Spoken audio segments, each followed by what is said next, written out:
Hi, Ted. Hi, Uh, Anam.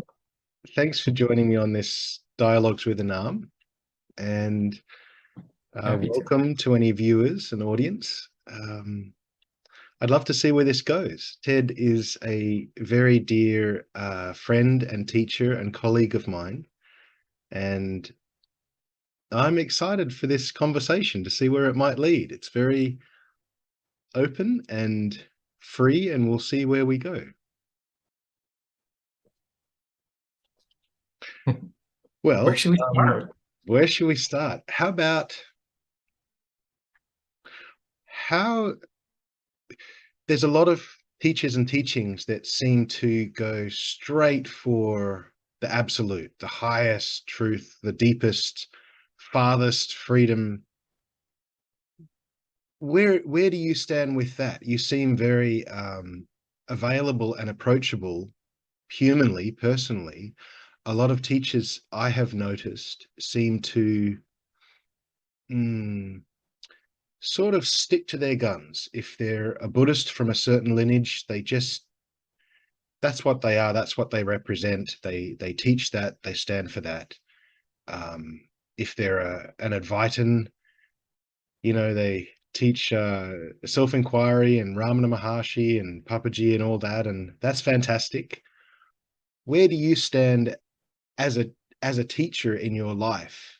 Um, do you have some message you want to get across, or are you just sort of hanging out, or somewhere in between, or something else? Where are you as a teacher? Okay, thanks. First of all, if we need guns, there's a problem here to begin with that we're going to stick to. I think, having a position that we're always ready to defend is part of the problematic way of holding anything, including spirituality.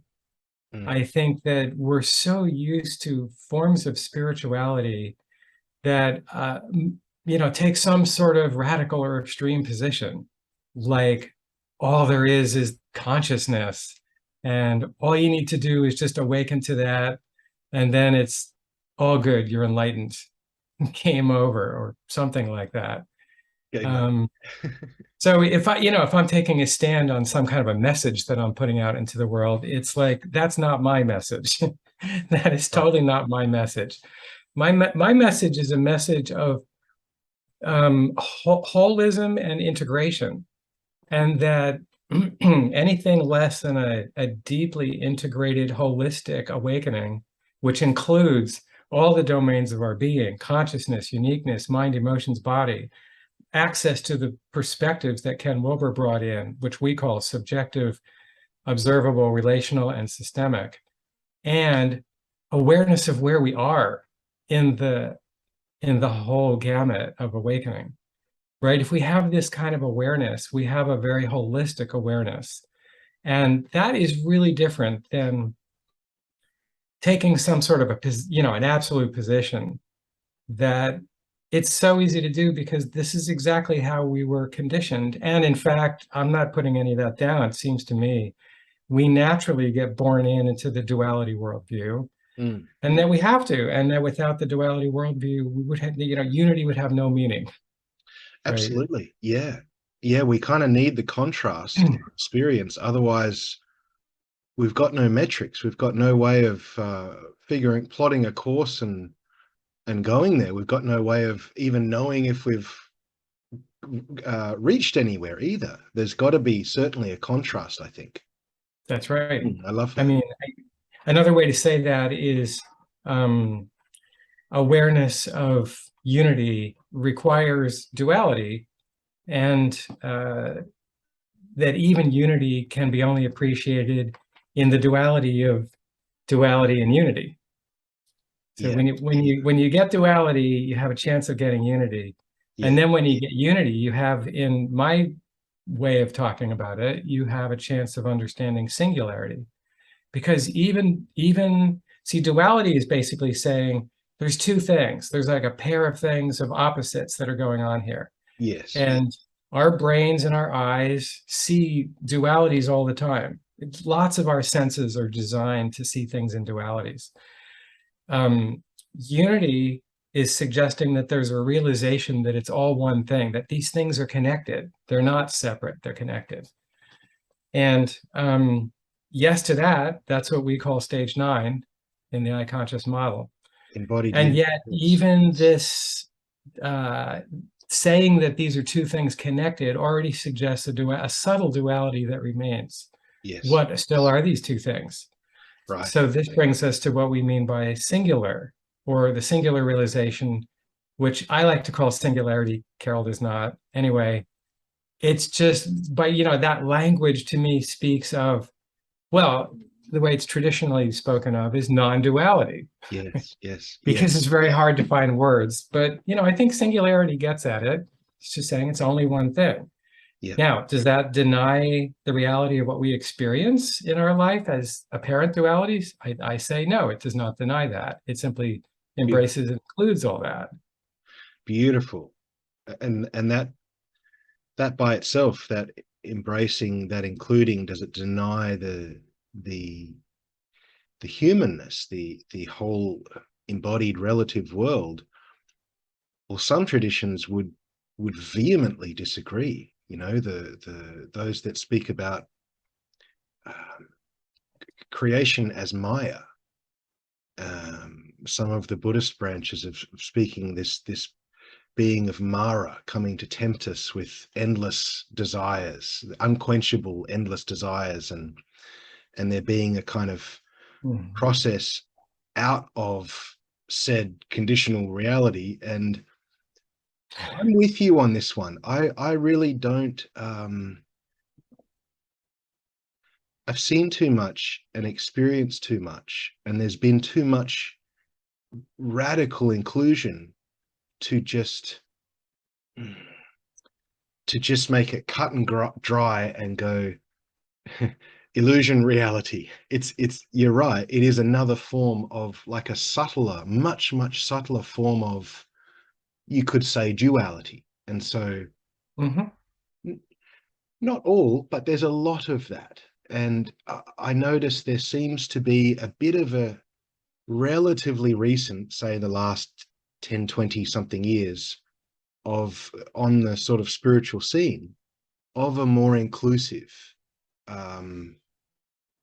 perspectives, a more embracing, a more, I wouldn't use the word accepting, just a more vastly embracing, especially of, like, the word embodiment is thrown around now. And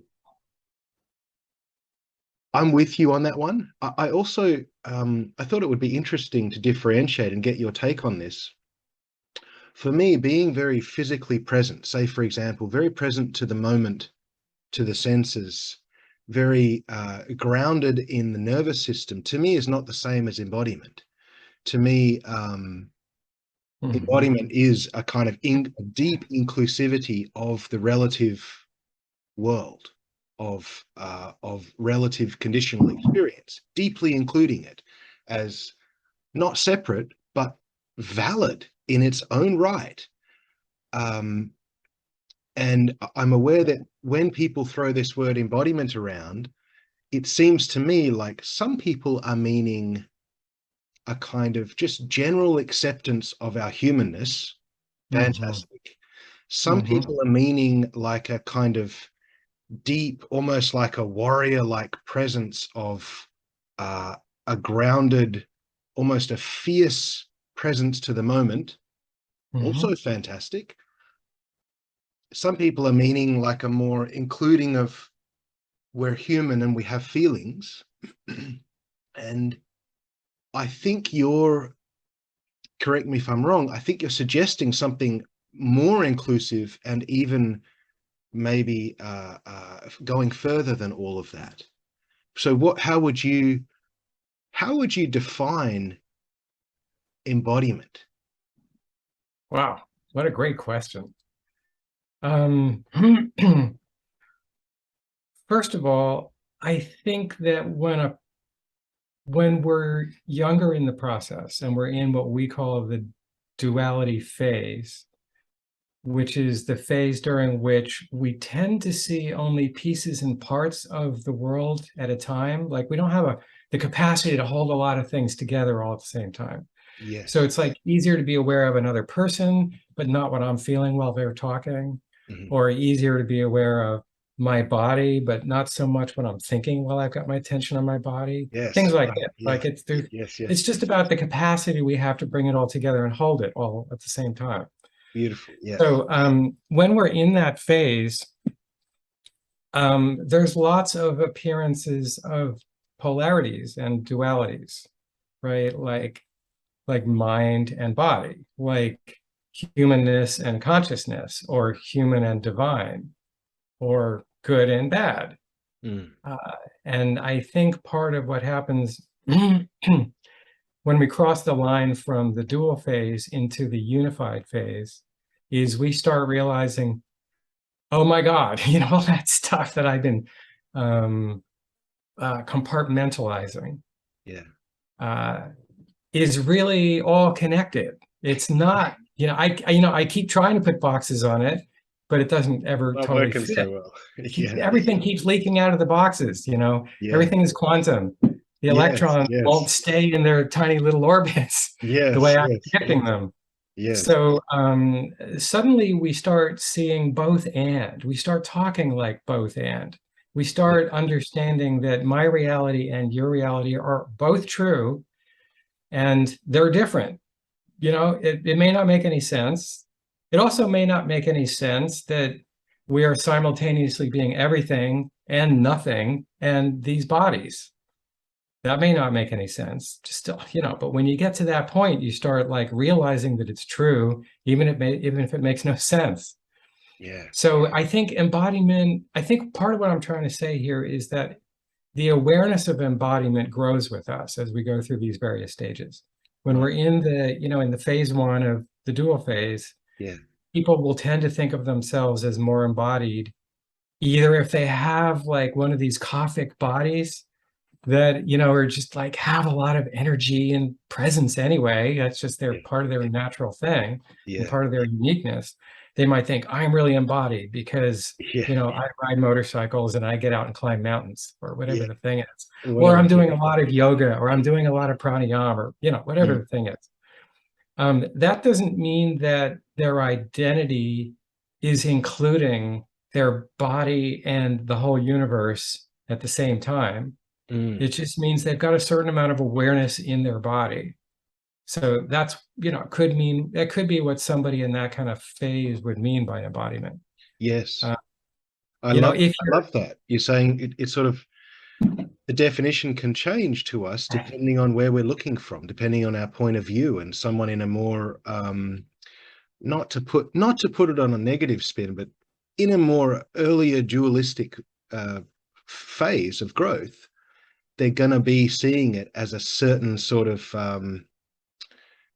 maybe even just a general aliveness. You're right, that like there's different types of human beings with very different bodies. That Vata Pitta Kapha from Ayurveda is very true. It's how it is. We have little arrangements of that, and they're very different.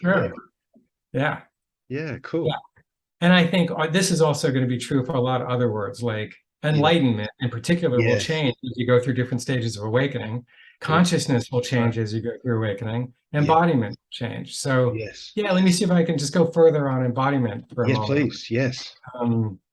When you get to stage 9 in the iConscious model, it's like the beginning of the unified phase. And the first thing that happens in the unified phase is, one way or another, you have this realization of, oh, it's all the same thing. And therefore, I am all of it. Right? It's not only, it's not just the realization in stage 7 where, oh, I am that, and that is the supreme thing and the ultimate source of everything else, which is, kind of a load of bullshit from a higher perspective, because nothing is the source of it. It's all one thing. By saying it's the source of everything else, you're separating them. It's already splitting it up. It's already splitting it up. Yeah, that's good. I've never said that before, but I think that's something I've been trying to get out for a while. So thank you. So at stage 9, you start realizing, oh my God, it's all the same thing. I have been holding myself separate from the rest of the world, or I've been holding my higher self separate from my lower self. Yes. And now I realize it's just oneself. Yeah. And that it's not just quotes my oneself, it's the oneself, and it's everything. Yes. So some degree of this gets realized at stage 9. Sometimes you don't always get the self other as much as the higher self, lower self at stage 9. Yep. Yep. But at that point, embodiment might look like, oh my God, I've been so in my head that I just have not had very much awareness in my body. Mm. And then over the course of stage 10, 9 through 10, there will be this descent of awareness more and more into the body, so that there's more ownership of all the aspects of ourselves that we just simply didn't have enough attention in, right? We were just Yeah. like so up Yeah. here so much. Yeah.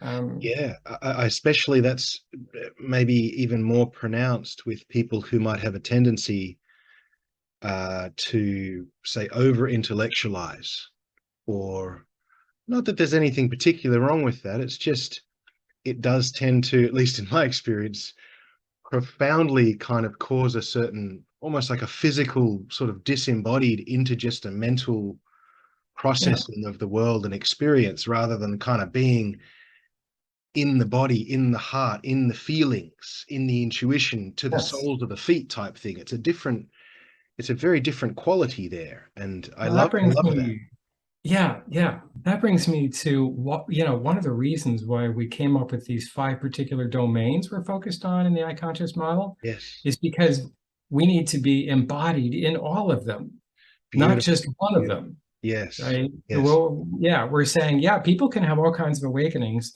that awaken aspects of their being. And Yes. the iConscious perspectives gives you a framework for beginning to understand, okay, what's actually been realized and what's actually being embodied here. Nice. We can feel consciousness permeating the body. That's one kind of embodiment. Yeah. But as you're saying, then like, what happens if you don't have access to your own intuition? Yes. It's like, we could say it's part of your body, it's part of your uniqueness, Yeah. it's part of your whole being. And if you're not owning that, well, then we could just say there's more to embody.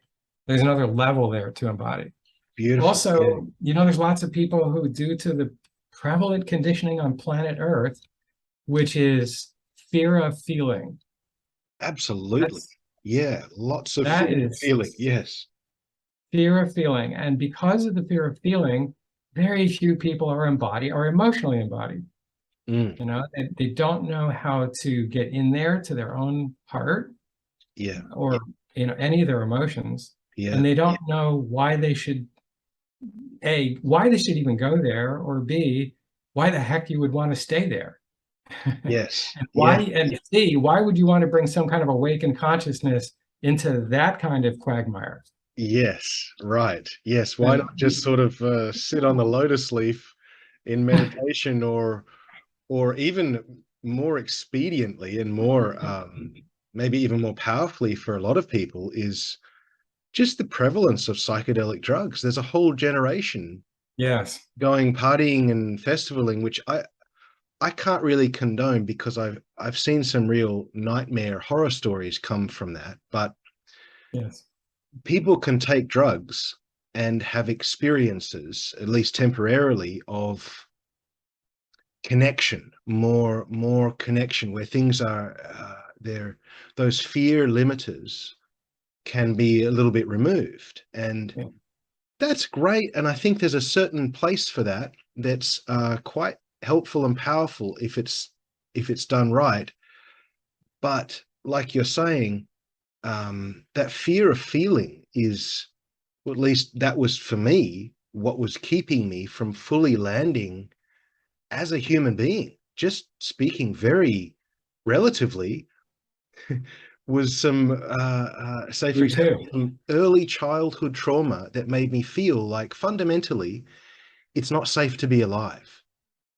At a very, very core level, it's not safe to be alive. And once that was significantly um, felt and kind of dwelt in and very, very tenderly held, it was allowed to sort of heal, and the fear was allowed to kind of just naturally dissipate.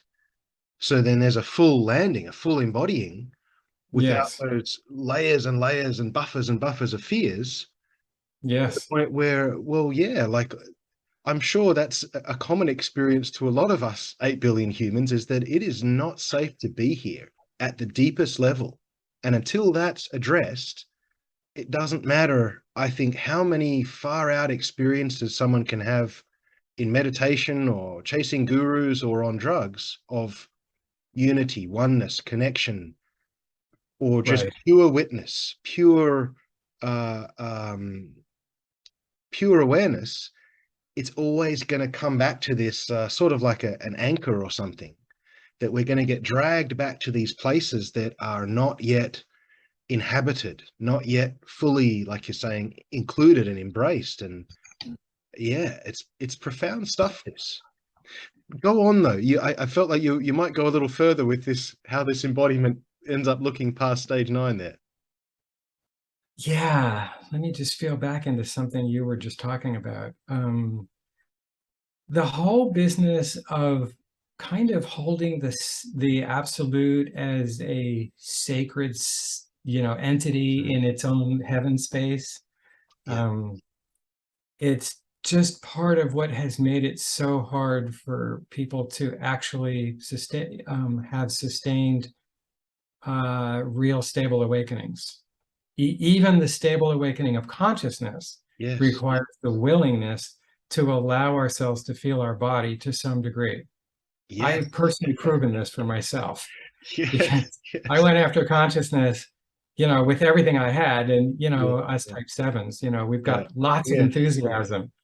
Yeah. The And Enneagram type 7, the enthusiast. Absolutely. Yeah. totally, total enthusiasm. So I just gave, everything for decades. And finally realized, I would have all these massive openings and they would close down again, massive openings and they close down. Why? I can tell you from my today perspective that the reason it would close down is because I was afraid to feel. Mm. You were saying, right? I was afraid to feel.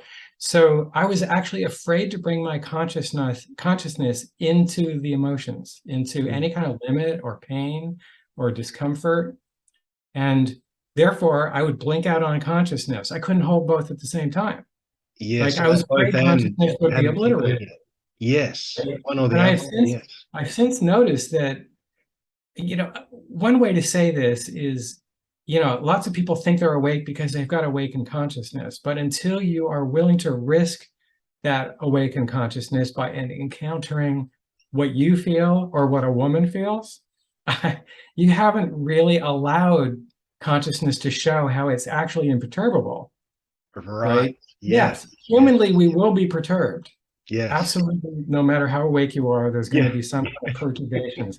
But the Yes. willingness to allow, um, by saying it the way I just did, it sounded Yes. duality based. So I just want to point that out. This is No, I got not that. Yeah. exactly how I would say my experience is these days. Yes. But Yes. Yes. this willingness to allow, the heavens to descend into our humanity, this descending current of awakening Yes.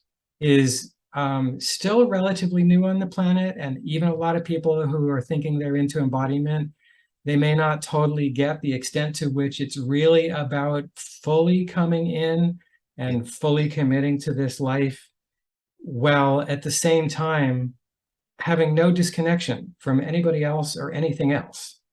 It's very hard to describe what it's like to live that. Yes. And we could never, none of us could ever have known really the future of what this brings, No. you know, Yeah. Yeah. Where would you, but can I ask you just in that point, yeah. where you say Mhm. it's relatively new? Yeah. Yeah. I'm not aware of that many. I've studied an awful lot of traditions and teachers and teachings and dharmas and you name it. And I'm somewhat aware that Aurobindo, quite a while ago, had this notion of a descending trajectory. Consciousness can descend, bringing the light down rather than it staying there and we're here and the heaven's up there and humanity's here and trying to build a ladder or something.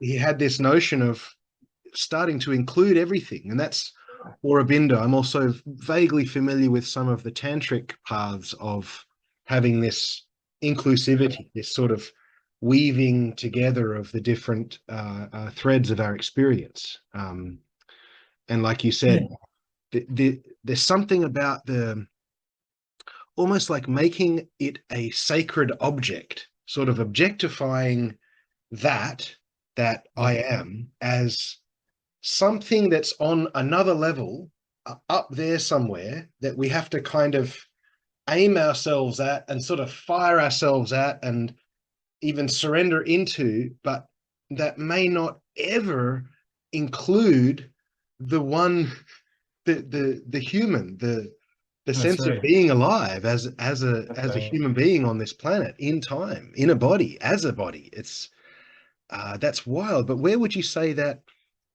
comes from in your experience? It does seem relatively new. Um, I've mentioned Aurobindo and some of the tantric stuff. Are you aware of that anywhere else? Like, is that it seems very radical. If you were to talk to a Buddhist from 1,000 years ago, this is way, way, way further along. Yes, yes. Well, I have heard rumor that Buddha didn't just keep with the same teachings. They evolved as he evolved. Right. And Okay. that even though some of his teachings may have emphasized the journey he went on to awaken to that which can't be touched by Mara, Yeah. he went beyond that into some version of unity and Right. taught that. But those who are holding the purity of his tradition couldn't get it. It was Right. beyond them. And so they started holding just the purity of this thing that got branded as Buddhism. But the Buddha himself went well beyond that, as far as I understand. Yeah. And I Yeah. think people need Yeah. to know that. That's This has cool. happened in lots of traditions where the teacher had this grand Yes. revelation of consciousness, Yes. and then later on went into something that was far more mysterious and hard for almost anybody to grasp.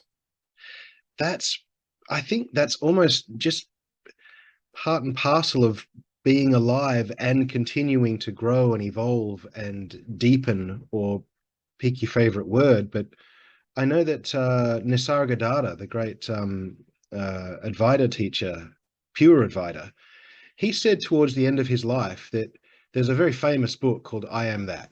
It's a good book about that in yours and Carol's model, stage 7 awakening, I Am That. Fantastic.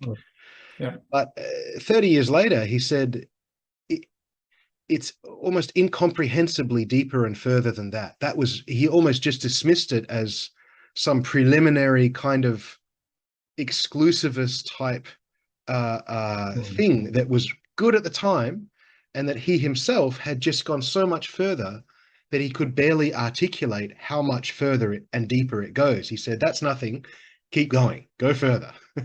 I like that, go further. It strikes me that an interesting topic for further conversation is to bring in other people who know about the advanced realizations and teachings of the same teachers who were just known for their initial teachings. Yes. Because that will help open the doors for a lot of people who, are otherwise totally going along with the idea, but then start to wow, if Buddha went further than that, I want to hear what he came up with next. Yes, right. Yes, That would yes. be really interesting. Very interesting. Yeah. I suspect there's a shortage of those people. Well, if you're But out there, we're you guys around. just Yeah. wave your hands and Yeah. Hello. Here let we one of are. us know, and we'd be happy to talk about that. That'd be great. Yeah. Yeah, that's really cool. I didn't want to sidetrack you there. Please keep going with Yeah, the let me embodiment. continue on with the Yeah. embodiment idea. Yeah. Yeah. So let's see if I can just, because I don't I haven't really thought that much about this. So let me just see what, when I feel into what happened for me. Sure. I Yeah. think, I had the consciousness awakening back in 97, very powerful, just like kaboom, just like I am that. And everything else in my body, my emotions, my mind, the rest of the world was all on the screen in front of me. And I was basically back here like, oh my God, this is different. What the hell? This kind of feels like something you could call a second birth. But then I come to realize, no, that was just a consciousness awakening. that was not very integrated. In fact, you can tell immediately that it was not integrated because everything else felt like it was over here, and I'm over here. So if I'm restricted to this zone and I'm not including myself in this zone, that is not what we would call unified. Yes. So in a way, that awakening sort of reinforced the part of me that was happy to get away from the world and all of its pains and problems. It's like, oh, wow, I could see why this feels like I'm totally above it. An exit strategy. Not full, kind of it, but not really in it. And kind of superior to it. And, it didn't last very long before it occurred to me that this is really not the kind of integrated awakening that I intuitively feel and have learned is where this can go. Yeah. This is still, a partial awakening. Yeah. Right. And so I started to see for myself how spending a lot of time in my head, as type 7s usually do, has sort of kept my awareness out of my feelings and out of my body and even out of the energetic aspects of my being. Yes. And has also kind of kept me out of the emotions and feelings and energies in other people. Yes. Tending to stay just relating from the intellect. Yes. Or from consciousness. Yes. And so I came to a moment about 3 months after that awakening, where I realized that I have been in the bleachers. My whole sitting in consciousness this way really made me feel like I was sitting in the bleachers. Yes. Somewhere in the background there, not exactly. A participant, not an active player. Yeah. And I realized it's because I was afraid of feeling discomfort and pain and limitation, typical type 7 issue. Yeah. And I suddenly realized, oh my, this is not what I want anymore. I don't want that. I want to come down on the ground. I want to feel my body. I want to feel my emotions. I want to feel other people. And when things go wrong, I want to feel that. I just want to feel what's up. That is profound. That inkling, whatever that, it's not even a desire, just that little strand that you are pulling on there is, to me, is so profound. Just that I want to feel everything. I really want to be here. I want to know deeply the energetic and the relational components and be right in it, rather than sort of in the bleachers and the nosebleed section at the back, just watching life as the play on the field somewhere far away. Yeah. I don't want to be an observer anymore. I want to be on the ground, in it, feeling it. And I was afraid because, as I had described earlier, it was really talking about me. I was afraid my consciousness would be obliterated by the vicissitudes of the world. Understandably. Yeah, understandably. Yeah, the world's on the other hand, if you really understand what consciousness is, you would think, well, that doesn't really make sense, but it doesn't matter. We're just conditioned that way. Yeah. So, yeah, for me, that was as radical a reversal as the radical stance of trying to get out of the world, which I have unconsciously been in most of my life. Pretty radical stance, right? It's like most people sort of go through a protracted enamorment with the materiality of the world. Sure. Right? Yeah. But I think I have done that so much in the past, in past lives, or whatever the hell. Yeah. The shiny thing of the world is losing its shine pretty. Oh, it had lost it. The first thing I remembered upon coming into this life was having a moment of beginning of the birth process. And I was like, oh shit, not this again. Wow. Yeah. That is not completely unheard of in some of the people that we know, but that is so cool. I think that's profound, and I think that says something of you. To me, I think in terms of souls, not so much Mhm. identity though. Identity Mhm. is a bit of a redundant thing for me now. Me, but a soul That's of another like topic. yeah, that's a whole other thing. But so I had something similar, um, and very similar. Some of my first memories are of like a bewilderment of just familiarity. Like, okay, here we are. There's people, there's sensations, there's life, there's time is broken into moments, sort of pieced together like a movie. Um, Here we Mhm. are again. Like, what the heck? That's just wild. So where did that go from there? So you started off with a bit of like a suspicious, this again, hey? Oh no. Beyond suspicious, already knowing what I was in for. Like, this is Right. going to be Oh wow, hell. yeah. This is going to Wow. be hell. Okay. Yeah, yeah. Right. Gee. And sure enough, my Yeah. first 18 to 20 years were pretty hellish for me. If you look Right. at it from the outside, it's like I had this great upbringing. What was I complaining about? But from Right. the inside, I wasn't being met. And Right. anybody who Yeah. really comes to terms with what that feels like for them, not being met when you're born, not being welcomed, Yeah. this has become one of the prime needs to be met in stage one that we have put Yes. into the model. Yeah. You know, Beautiful. because if we're not getting that, it's devastating in a way that people don't mostly understand because they're still in shock that they weren't Yes. being met and they don't even know they're in shock Yes. and Yes. still compensating for that. And Yeah. that's one of the, loops we get trapped in For a whole lifetime with a for whole a life whole life. compensating. At least one, many. Yeah. Through no fault of our own. We're just, that's rough. Here you are, and Yeah. not welcome, not met, not recognized as the unique beauty that is here, just completely understandably but neglected because whose We call it parents are being particularly conscious. existentially being existentially dissed right from day one. Day one. Yeah, yeah, right. Yeah. Yeah, that's going to leave a mark or two, right? That's really, yeah.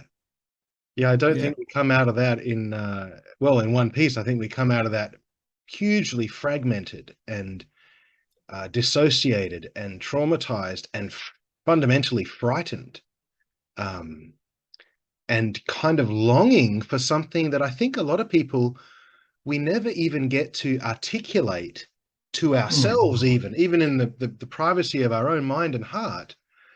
If we can't articulate those deep, unmet needs, longings, desires, fears, then how can we even begin to go about um, getting those needs met?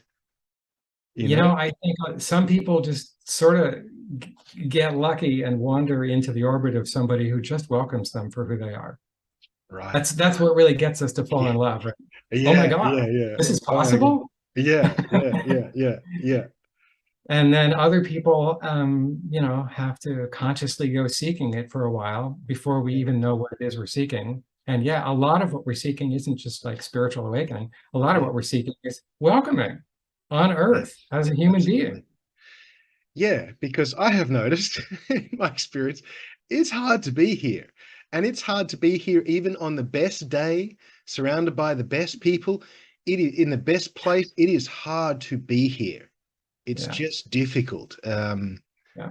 Yeah, I'm currently booking work at a retirement village, and I've known these people for over a decade. Some of them 16, 17 years, and they're getting older. And as time goes by, they start losing their partner, or they lose their health, or they lose their mind. Yeah. And it's we are so fragile and vulnerable bodily that Mm. to me it makes my heart kind of fly out to the fragility of just being alive. It's we might be okay in any moment. I feel relatively comfortable now. A few aches and pains and injuries, I'm fine basically. Yeah. But give it a bit of time. Things always get rough, you know. Just keep watching. The movie always goes to a dark patch or two before the finish. Yeah, it's really true. So, I mean, no wonder coming back into this life, I remember all that. This is hard. Really? And it's, Yeah. especially the first, especially the beginning, Yeah. especially the beginning. At least that has been my experience.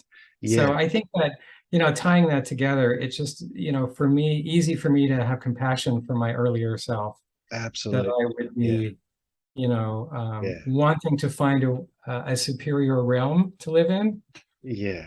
um, to awaken to consciousness in a way that would just fix everything.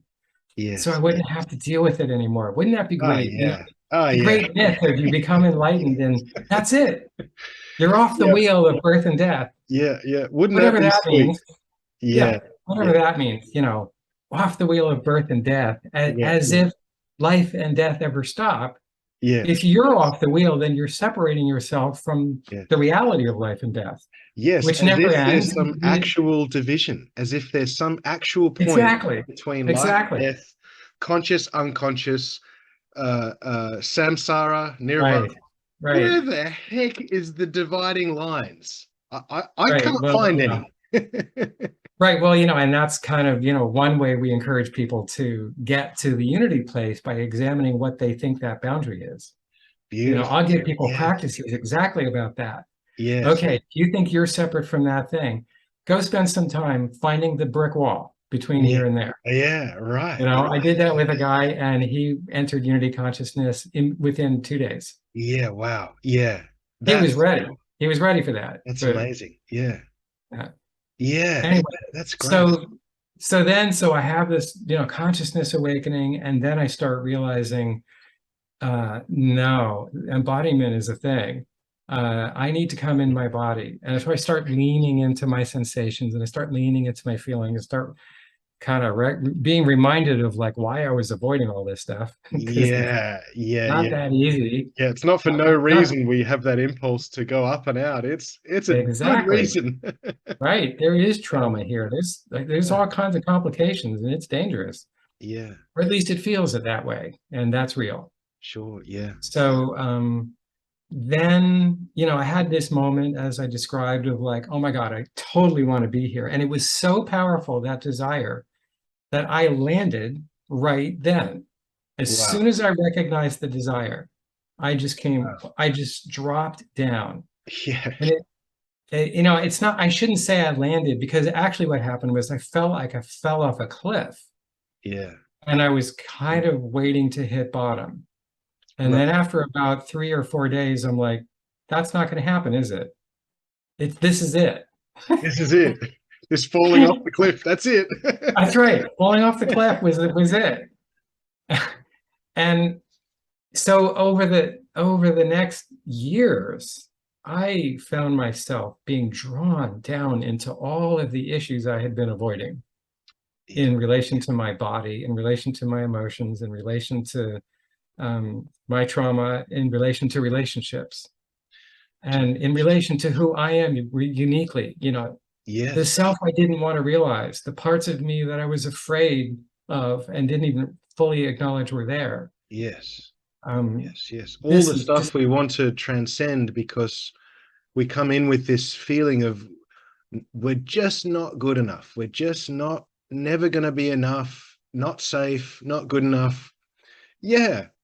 Yeah, it's completely, totally understandable that a lot of us would have this impulse to just get the heck past that, leave that out, right? It's so, absolutely. I so get that, and I so relate with that. Yeah, and with that, oh my God, that falling off the cliff. Wow, we're really here. We're really alive. Yeah. We really Yeah. feel. Yeah. Yeah. I was also feeling into the people who were sort of come at it from the other side, the people who actually love being in the body, and they get freaked out about consciousness because the advertising that they heard, they thought that means they have to leave their body. Yes. Yes. Right? You Yes. can't have Yes. both at the same time. So, don't tell me about consciousness. I want to be here on Earth. So to these Yeah. people, I have to say, you actually don't even know how here you can be until you simultaneously wake up so that you can feel all of what's here. Yeah, that's so true. And to you're articulating both of those perspectives. I think you and I have shared that first one of that almost like a will to transcend, very, very strong will to just get beyond, go beyond, get out of it. Yeah. Let's go. Let's take the rocket ship off the places of suffering and go far, far away. And those who are more embodied naturally, my partner is one. Mhm. It's a different perspective. It's a bit of a foreign perspective to say Yes. the transcendent types, but I get that key, that bridging area of the both and the Yes. simultaneity is, Yes. yeah, right. We all kind of come to this. It might not look the same trajectory, but there's, for those of us who have this want to go up and out, there's got to be this sort of dropping, falling, landing thing. For Exactly. those of us who are just here, strong gravity of just being here as a person, as an individual, as a body, as an animal, that, Yes. oh my God, I'm also the space of everything. Wow, that's a little freaky. I can get that. Yeah, that's a little freaky. Yeah. Exactly. And Yeah. the coming together, beautiful. Yeah. Yeah. And I think there's all kinds of variations on different of these 5 domains. People tend to be more in one or two than the others. And so Mm. they'll have, and they're also, everybody's so damn unique. People Oh come yeah. here with very different agendas and they just use language really differently. And, Yeah. there's Yeah. just such a plethora of ways of feeling these, experiencing these things. But anyway, let me see what else I want to say about further Yeah, sure. embodiment, how I Yeah. experience that, because as I was going through what I would now call stage 10 in the iConscious model, I had to endure a lot of, I was very afraid of negative feedback, other people having bad views of me, which they can't, it's not like I can control that anyway. But Sure. I was really afraid of that. And so there were things Yes. I was doing subconsciously to avoid any kind of feedback. Right. And Right. that really strained all the relationships I was involved with. And things, things happened that sort of forced me to endure a lot of shame and humility and uh, coming up against the conditioned parts of myself that I hadn't dealt with. I'm not one of these people that did a lot of therapy before I had the Unity Awakening. Right. Right. Right. I Yeah. had to do therapy after the Unity Awakening, Afterwards. Yeah. Yeah. not only with therapists, but also Yeah. with my wife, Yeah. Yeah. Right. Yeah. who really Yes. was there to teach me about fully being in. Yes. Yes. Aren't Because, they just? like your woman, God love them. Yes, yeah, absolutely. oh And my God. without them, I think I probably would have drifted uh, in some kind of disembodied, dissociated, thinking I'm kind of there, but not quite sure because there's still these deep-seated fears of intimacy and the slowness of the body and the world and the uncertainty of relationships moment to moment. Yeah, right. It's Absolutely. like, boy, Absolutely. yeah, what a trip. Yeah. So anyway, after a whole year's worth of sort of plunging into my stuff, um, and also realizing, I've been so up and out of my body and in my head that I just had to have alarms going off every hour for 3 years that Wow. just said, feel your body, Yeah, yeah, yeah, reminding myself, just feel the body, feel the yeah, body.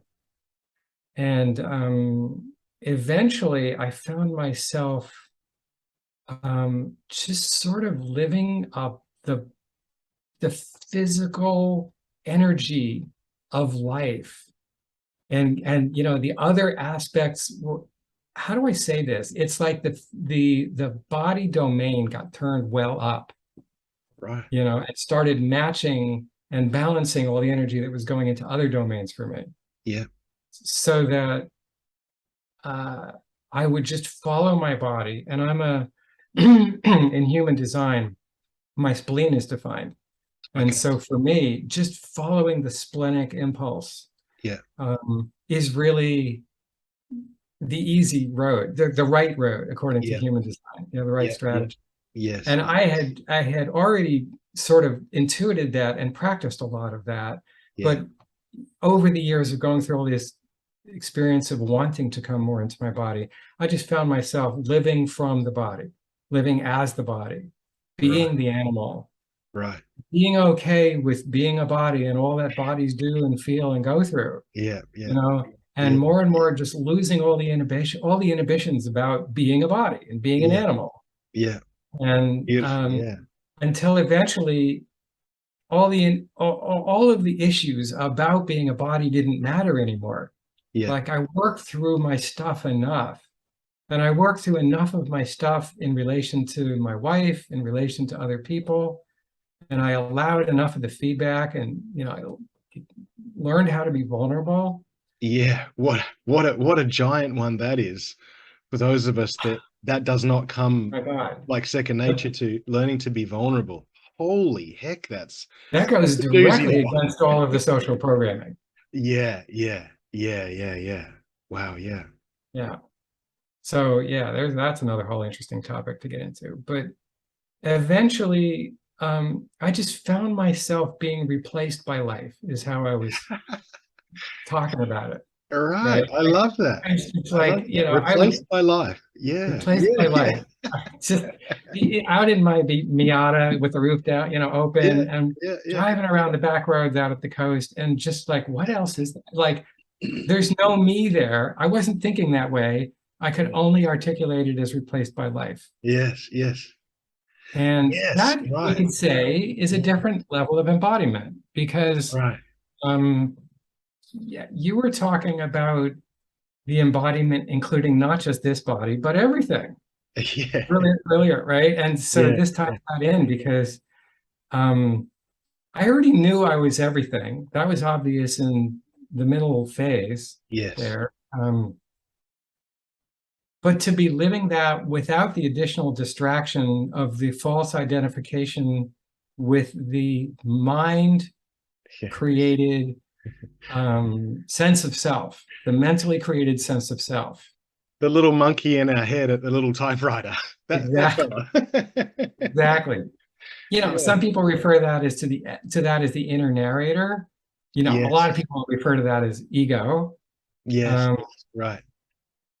that it finally became clear to me that that whole thing was nothing other than our our fear of living in mystery and our attempts to control it.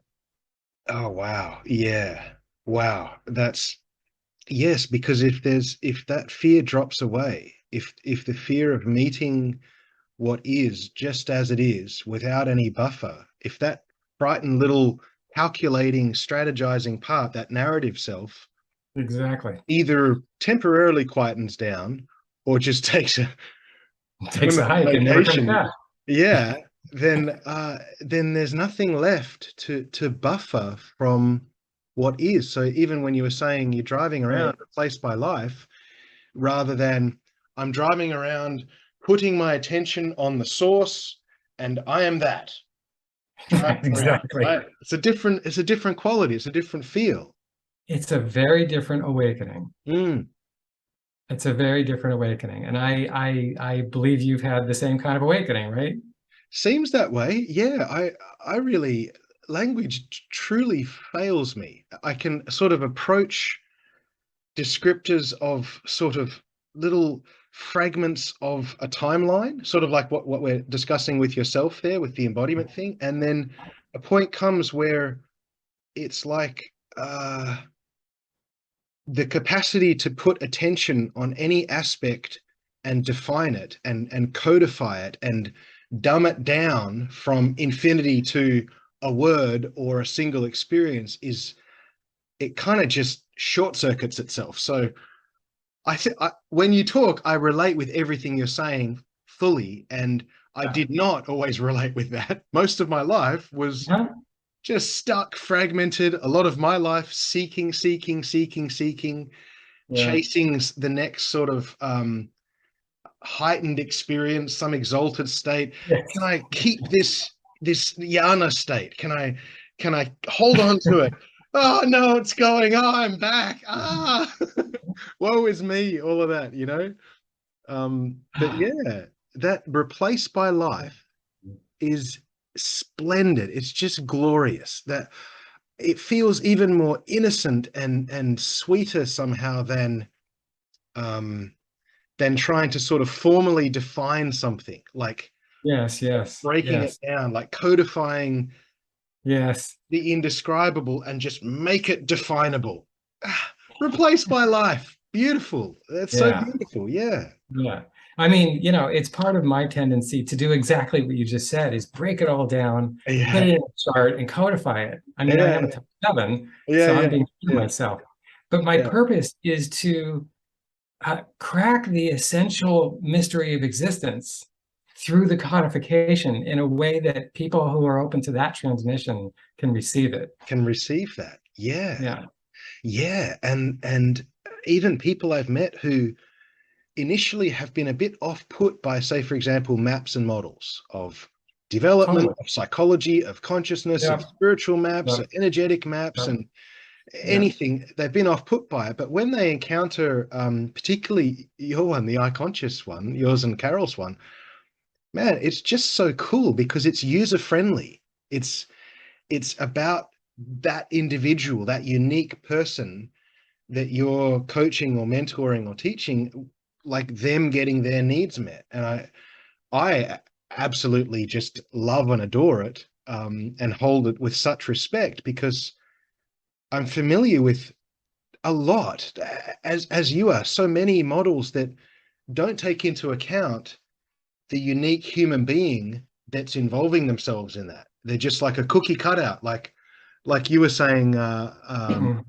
Some maps are as simple as you're either awake or you're not. It's like, well, who the heck does that help?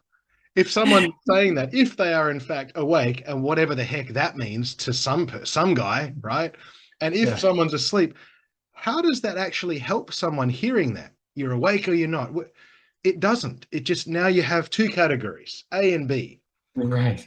I don't No think that, process to get from A to B. no process. Yeah.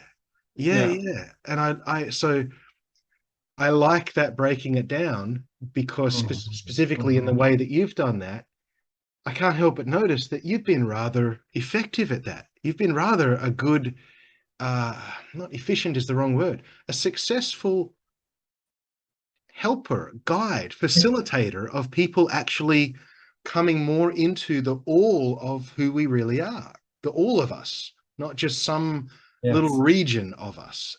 And that's success that you've had, me being a grateful recipient of that. Um, a lot of paths, a lot of teachers, they may be some extremely erudite teacher that can just talk forever about all the nuances of different dharmas and you name it, but they haven't had a single success in, say, for example, 40 years of teaching.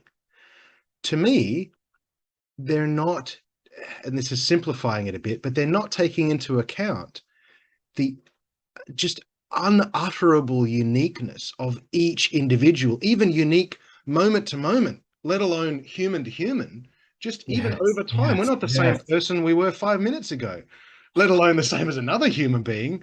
Holy cow, uniqueness in the extreme. And there's something about the way that I have experienced you in the past as a teacher, to be the honoring of the uniqueness was like a lock and key, just like and then turning that key Mhm.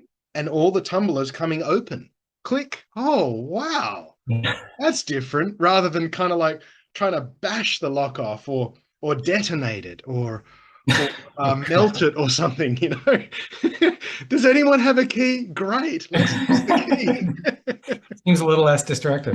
A little Yes. less I destructive, think it yes, takes us yes. back to that same principle of being welcomed. If you're Mm, not actually meeting the unique person, you're not really welcoming them. You're just welcoming yeah. a kid, Yes, and yes, I know most of the people I work with were treated as a kid, a yeah, baby, a yeah, child, yes, a young adult. but Yeah. never as them actually uniquely. As an And so, like, autonomous how are human they being. supposed Yeah. to find themselves if nobody showed them that they can meet them? Like, if Yes. no one can show them what it means to meet them and to know you, they don't even know what that means. People don't even know what it means to be met, or to know what it is to find themselves. You Well, kind of have to be found first. We all I need agree. somebody to Yes. find us Yes. and say, I see you. I see you. I feel you. I Yeah, hear you. feel Here you you. are. Yeah. Yeah. Yeah. Yeah. Yeah. Yeah. And not just in a generic way, but in lots of very specific ways, Yeah. you know, Yeah. which There's we a can only get through very personally knowing a person. yes. And there's a magic and a beauty to the personal that I think gets completely sort of overridden in not all, but a lot of the Mm. traditional teachings where there is simply no acknowledgement of the person. And when you say replaced by life, there's a way in which you could say, yeah, there's just life. But there's also a Mhm. way in which the human, the person, the animal, that individual is still valid. And I think that, like you're saying, Oh, yeah. finding the other, yeah, like uh uh and maybe multiple times over maybe multiple years of being found Yes. as just this one Yes. without it being suppressed or repressed or denied or avoided or bypassed or transcended, just this one, that one. Yeah. Yes. Where's the problem? How the heck? Here's the question that came to me a few years ago. How in the heck can infinite transcendent consciousness have a single bloody problem with a person or an ego or a body or an animal and all of its unique quirks? Where is the problem here? How, you know what I'm saying? Like, how can the absolute, how can the witness how can consciousness have a single problem with the uniqueness of any individual? I think that's yet more just sort of unprocessed stuff. And not that there's a problem with having a problem with anyone, but for a teacher to dismiss the humanness and the uniqueness and Yeah. in effect invalidate that human being, what also the while trying to sort of point them beyond themselves when they haven't even been themselves. They haven't even, you know, how do you go beyond something you're not even embracing? Like, Yeah. Yeah. it's like that's like saying you can't get there from here. Well, how am I supposed to get there? Well, not from here. Well, how Right. am I And supposed not to get there? right. And since you are the problem, you need to get yourself out of the way, Yeah, yeah, yeah, which, yeah. in Good luck in the with bigger that. picture, in the bigger picture, there's a way that it kind of looks like that. Yeah, You yeah, know, what yeah. you're actually getting out of the way is the false and separate sense of self, Sure. that Yeah, was unconsciously, trying to keep itself protected and yeah, okay yeah, until it finally realized, oh, I am okay. I don't yeah, need that. yeah, yeah, Yeah. yeah. Um, but we all go through, I think that even the teachings are evolving. The teachings, represented the stages that we were at as a species. Right. Human Yeah. species follows the development of the iConscious model just as individuals do. Cool. The human species is approximately around stage 4 right now. Maybe 4.5. Yeah, I think Yeah. maybe around 4.5. For Um, rational striving, rational coming striving. into harmony, equality. Yeah. Right. Right. Yep. That's Yeah. There's a lot of people there, and uh, the stages past that seem to me to be invisible until someone they themselves have touched into their own next evolutionary cycle, whether that's a mini cycle from a stage to stage or a major cycle from like a phase to phase. That's yeah, they're just invisible. Like you could use the word uh say consciousness at stage 4 and someone goes, well, how can I use that to make more money? right. or or Still someone trying to figure that out. yeah, yeah, right, yeah. Are we all? or someone at stage 7 in your map, and consciousness is like that very classical Buddhist Advaitic, those teachings. Great. But then consciousness, well, I'm curious to ask you, if we get past that embodiment part, what does that actually mean to you? Because for me, I honestly, I don't, that narrative self, unless I have really low blood sugar for some reason, really low blood sugar, or I don't know, maybe I'm about to fall off a ladder or something while I'm cleaning the gutters somewhere, there might be like a voice in my head that goes, pay attention. And then most of the time, the vast majority of the time, that narrative self has gone down to, I will say, almost zero. Not that it has to, I don't mind it. It's just, as soon as we get off the call, there's not much going on inside my head unless I'm creatively planning, and then great, I can creatively plan. And then it goes back to crickets. Just crickets. Exactly. That is exactly my experience. Right. Okay. I think, you know, my process has always been sort of going through extreme contrasts, like big openings, big closings, big openings, big closings, right, and then big opening that sticks. Now, yeah. this is not the way most people go through it. No. Most people go through opening, closing, opening, closing, opening, closing, and then eventually, you know, it sticks. So I think it's important, you know, that I can articulate that there are lots of people who have the no self experience where the narrative goes away, and maybe it just comes back, and then that makes them feel like, oh my God, I completely lost it. And then it'll go away, and then they'll come back. And a lot of people will do it, you know, that way. Yes. And then I've even noticed that there are some people who have the narrative self. I don't know if this is really true or not. I'm kind of looking at this. Is it possible that some people have the narrative self just really blink out, and they're still really not at what I would call stage 13 or 14? Right. I think it might be possible, because there's that much, you know, the model really only represents averages. Sure. Yeah. You know, that's just averages. People are kind of all over the map. Yeah.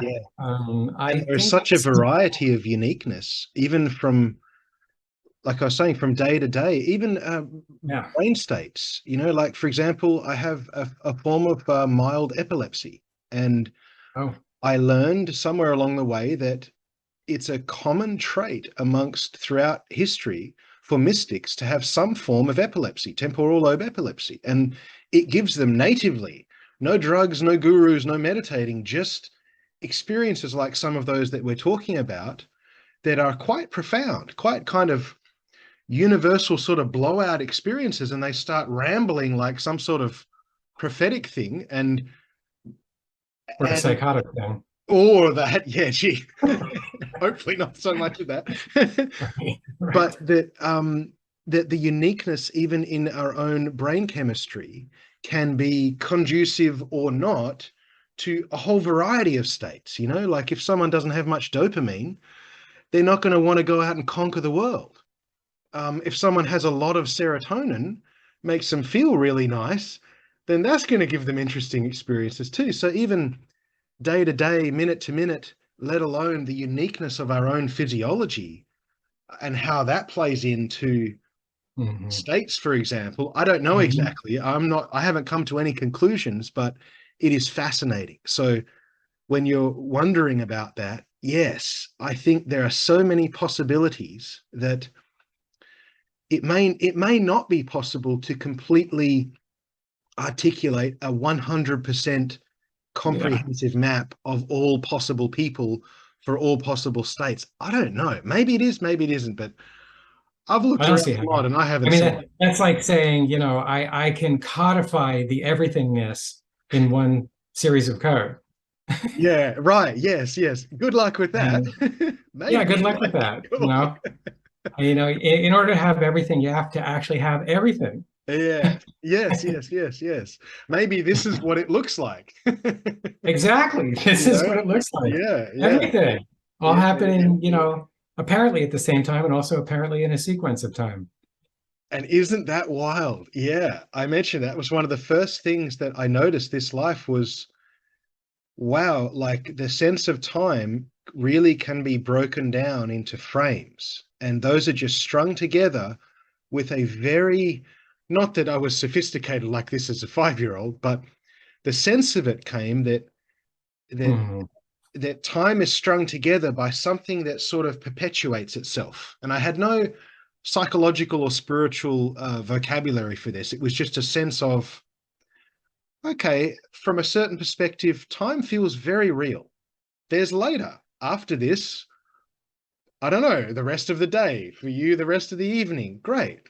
There's also a sense in which, for me, and I'd love to hear this on you, but there's a way in which any moment, even as it's free to just keep changing, there's a way in which every nanosecond is kind of eternity. And I mean that in a very literal Yeah, sense, like it's not a metaphor. It really feels like each moment is just a forever kind of thing. It does, not even in a profound way. It could be a really boring moment. It doesn't have to be, or a terrible thing, but there's a way in which it can just go on endlessly. And there's a way in which, oh, it's over.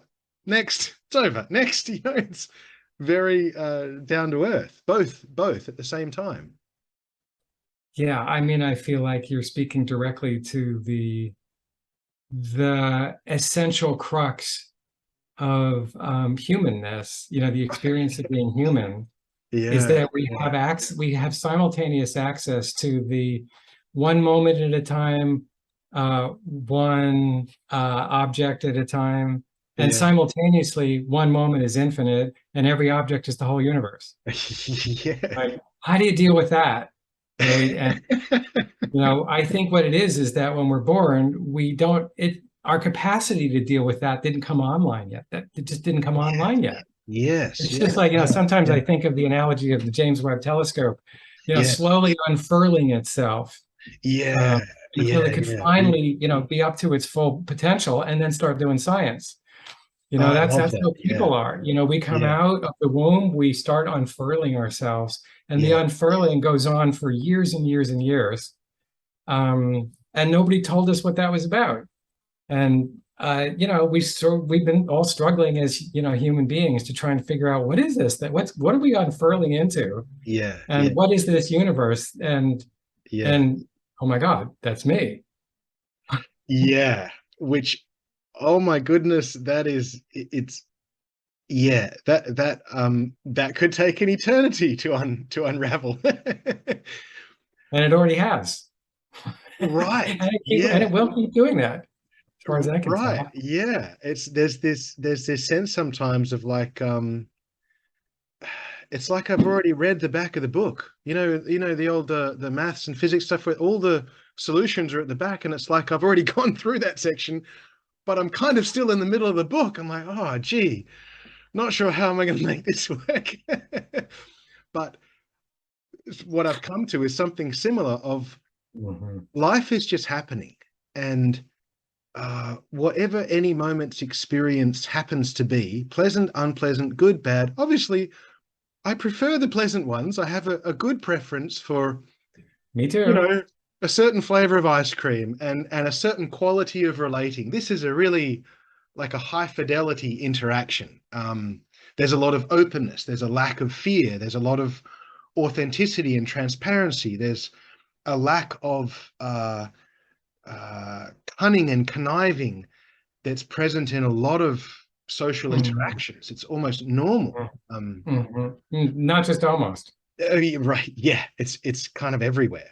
So this is very refreshing and lovely, and I appreciate your good company. That Oh, used to be same called here. satsang, good company, the company of truth, to keep the company of truth. Yeah. And Yeah. I really appreciate this. Could we pick this up on a part two at some point? Just what I was thinking. Fantastic. I would love that. Fantastic. Yeah, right. Maybe when we pick it up, we could start with where we left off, which is Yes. that, the way I went to the back of the book was by taking LSD when I was like Cool. 16, Yeah, right? right. And Wow. and the the ism that came out of that for me repeatedly, every time I would take acid, it would come out the same, because I would record what I was going through and Oh, listen back. wow. Oh, wow. And I Oh, would that's always come to awesome. the same Yeah. thing. Everything Yeah. is everything. Everything is everything. Yes. Yeah, yeah. Now, how the Yeah, heck to live like a normal human being whilst fully knowing that? That's quite the thing. That's quite the thing. Yeah. yeah. Okay, well, beautiful. Oh, That's a sweet spot there. Thank you so much, Ted. thank you so And much, Anam. This has been so wonderful. yeah, likewise. This has been fun. Yeah, We'll pick this up again, and thank you all for listening and watching. Whoever hears this, I wish you all the best. May you get all your needs met, and may this conversation benefit whoever hears this. Thank you very absolutely. much, Ted. Lots of love. Okay, Talk thanks next so much, time. Anam. Thank Okay, see you you. next time. Bye, everyone.